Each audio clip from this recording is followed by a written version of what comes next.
ఏపీలో మెడికల్ షాపుల కన్నా మద్యం షాపులు ఎక్కువగా ఉన్నాయట. బెల్ట్ షాపులు విపరీతంగా గ్రామాల్లో కూడా ఎక్కువగా ఉన్నాయట. రాష్ట్రంలో మద్యం ఏరులై పారుతుందట. ఇవన్నీ చెప్పేది మనం కాదండి, పచ్చ మీడియా జర్నలిస్టే, చంద్రబాబును పొగిడే జర్నలిస్టే ఈ మాటలు అంటున్నాడు.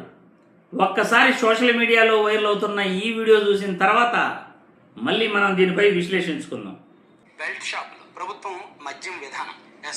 బెల్ట్ షాపులు విచ్చలవిడిగా మద్యాన్ని విచ్చలవిడిగా వదిలేసింది కూటమి.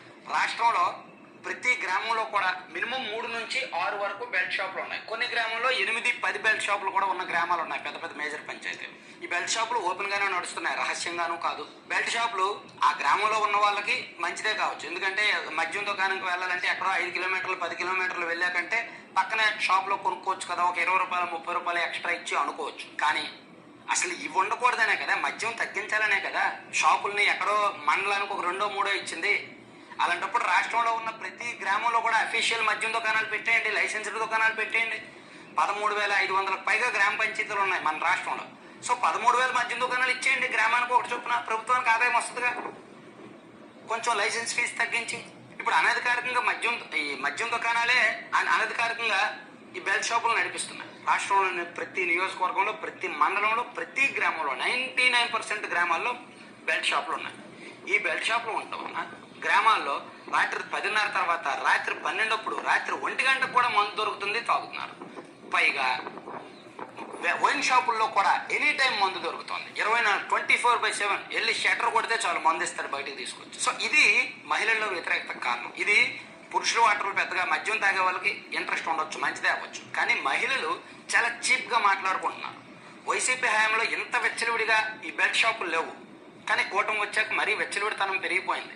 మద్యం చాలా దారుణంగా ఉందన్నమాట విధానం. బెల్ట్ షాపులు పెరిగిపోయినాయి, ఎంఆర్పీ ఉల్లంఘనలు జరుగుతున్నాయి. అండ్ క్వాలిటీ మద్యం కూడా దొరకట్లా అంటున్నారు, క్వాలిటీ ఇస్తున్నామని, కానీ క్వాలిటీ ఉండట్లేదంట. సో ఇలా ఇది కూడా మహిళల్లో వ్యతిరేకత కారణం. ఏది బెల్ట్ షాపులది.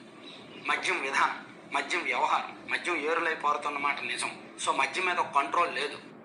చూసారుగా, చంద్రబాబు నాయుడిని భుజాలకెత్తుకుని మోసే పచ్చ మీడియా జర్నలిస్టులే చంద్రబాబు ప్రభుత్వం గురించి ఈ విధంగా మాట్లాడుతున్నారంటే ఈ కూటమి ప్రభుత్వం ఎంత దారుణంగా పరిపాలిస్తూ ఉందో మీరే అర్థం చేసుకోండి. చంద్రబాబు అనుకూల జర్నలిస్టులే, ఆయన్ను భుజానికి ఎత్తుకుని మోసే జర్నలిస్టులే ఈ విధంగా మద్యం ఏరులై పారుతూ ఉంది, క్వాలిటీ మద్యం దొరకట్లేదు, రేట్లు విపరీతంగా పెట్టి అమ్ముతున్నారు, అర్ధరాత్రి అయినా కానీ మద్యం దొరుకుతూ ఉంది, గ్రామాలలో కూడా రాత్రి 12-1 గంట కూడా మద్యం దొరుకుతూ ఉంది, 24 గంటలు 24/7 మద్యం స్వెటర్ తడితే చాలు మద్యం తీసి మరీ ఇస్తారు. ఎక్కడైనా కానీ 24/7 రాష్ట్రంలో మద్యం దొరుకుతూ ఉంది అంటే ఇంతకన్నా దారుణమైన ప్రభుత్వాన్ని ఎక్కడైనా చూస్తారా? గాంధీజీ కలలుగన్న స్వరాజ్యం ఇదేనా? తాగేసి రోడ్లపైన దొల్లాలని ఎవరూ కోరుకోరు. ఈరోజు రాష్ట్రంలో పరిస్థితి ఎలా ఉందంటే 24 గంటలు మద్యం దొరకటం వల్ల అక్కడే తాగటం, అక్కడే రోడ్డు పైన దొరలటం, ఇంటికి కూడా పోవట్లే మగవాళ్ళు. చాలామంది సంసారం ఎలా గడవాలి అనేది పూర్తిగా మర్చిపోయినారు కొన్ని కుటుంబాలు. అయితే పేద కార్మికులలో ఎక్కువగా కూడా ఈ మద్యానికి వ్యసనమై ఇంట్లో చిల్లర ఖర్చులు అయితే కూడా ఇవ్వట్లేదు. ఇది రాష్ట్రంలో పరిస్థితి. అందుకే ఆయన చెప్పినట్లు మహిళలు ఈ ప్రభుత్వంపై పూర్తిగా వ్యతిరేకతతో ఉన్నారు. ఇక మద్యం రేట్ల గురించి మనం ఖచ్చితంగా చెప్పుకోవాలి.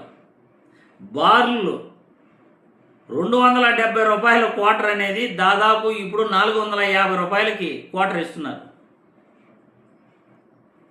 బార్లు మద్యం ఏ విధంగా దోచుకుంటున్నారు, మద్యం రేట్లు బార్లు అంత ఘోరంగా తీసుకుంటున్నారు. ఇక షాపుల్లో కూడా ఎంఆర్పి ధర కంటే ఎక్కువగానే తీసుకుంటున్నారు. ఎంఆర్పి ధర కంటే ఎక్కువగానే మద్యాన్ని రాష్ట్రంలో అమ్ముతున్నారు. ఎంఆర్పి రేట్లకు ఎక్కడా అమ్మట్లేదు. బెల్ట్ షాపులు విపరీతంగా పెరిగిపోయినాయి. మద్యం పైన కంట్రోల్ ఈ కూటమి ప్రభుత్వానికి లేదు. కాబట్టి రాష్ట్రంలో ప్రజలు ఆలోచించాలి. గత ప్రభుత్వంపై ఎన్నో విమర్శలు చేశారు మద్యం పాలసీ పైన. అది కూడా గవర్నమెంట్ మద్యం పాలసీ, టయానికి మద్యం అమ్మి మంచి బ్రాండ్ అమ్మి కూడా మంచి బ్రాండ్ అమ్మితే దాంట్లో కల్తీ అని అన్నారు. రేటు ఎక్కువ ఉంటే ఆటోమేటిక్గా క్వాలిటీ ఎక్కువ ఉంటుంది ఎక్కడైనా కానీ. రేటు ఎక్కువ పెట్టి కూడా క్వాలిటీ తక్కువ అందించాడు అని జగన్మోహన్ రెడ్డి నిందలేశారు. ఇప్పుడు తక్కువ క్వాలిటీ ఇచ్చి కూడా ఎక్కువ రేటు అమ్ముతున్నారు ఈ కూటమి ప్రభుత్వంలో. ఆలోచించండి. పచ్చ మీడియా జర్నలిస్టులే ఈ విధంగా మద్యం ఏరులై బారుతూ ఉంది, మద్యం పాలసీ గురించి విమర్శలు చేస్తున్నారంటే ఇక మనం ఏమనాలి? మనం ప్రతినిత్యం ప్రభుత్వాన్ని ప్రశ్నించే వాళ్ళు ఇక ఈ ప్రభుత్వాన్ని ఏమనాలి? మీరే చెప్పండి కామెంట్ల రూపంలో.